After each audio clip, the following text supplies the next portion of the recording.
Welcome back. My patrons voted for the topic of this video, so thank you to them. If you want to have a say in what tutorials come out in the future, then go check out my Patreon linked below. In this video, we'll be going over hair basics such as types, hairlines, stuff like that. Hopefully this info will better help you designing a character or when painting a portrait.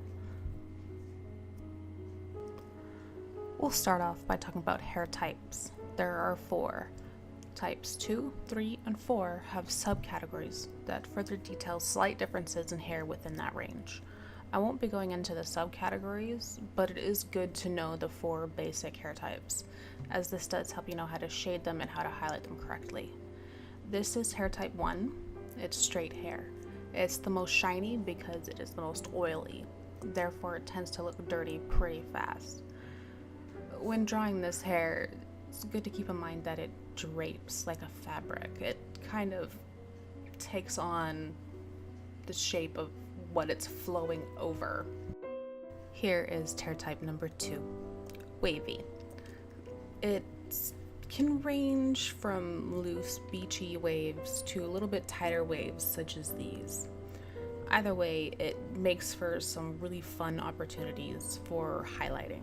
There's so many shiny spots. It's the best. I love it. Next is hair type 3.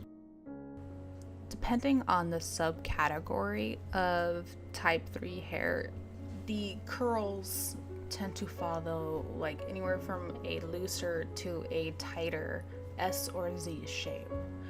This hair tends to be more voluminous than straight or wavy, but it still offers a lot of fun opportunities for like those fine little shading details. Kinky is the next hair type.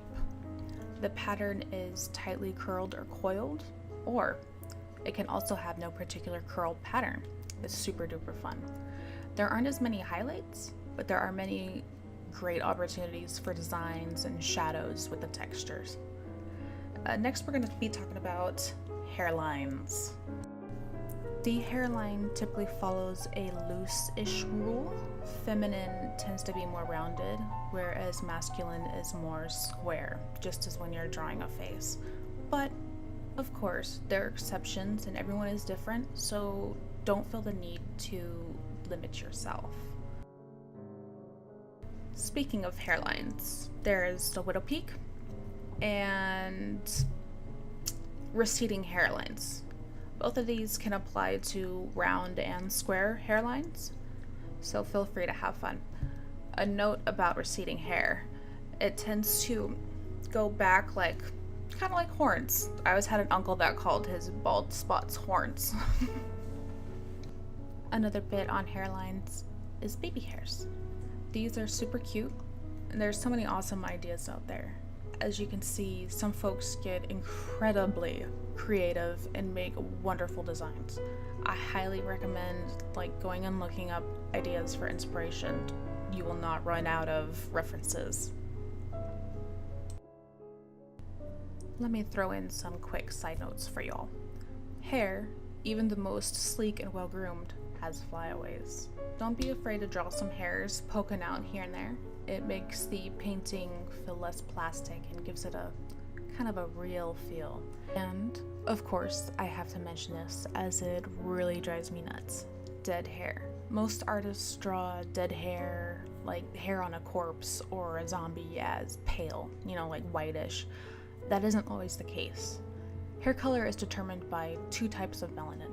Eumelanin, which is responsible for black, brown, and yellow hair, and then pheomelanin, which makes hair red.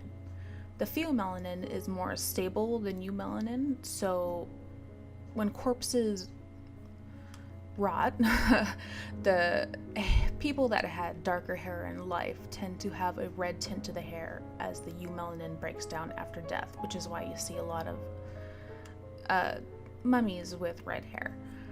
Red hair typically stays red, and blonde hair doesn't change much as far as I know. You know me, gotta get those things right if you're painting dead monsters. Now I'll move on to a time lapse of me painting the 4 types of hair, showing you how I go about shines and textures.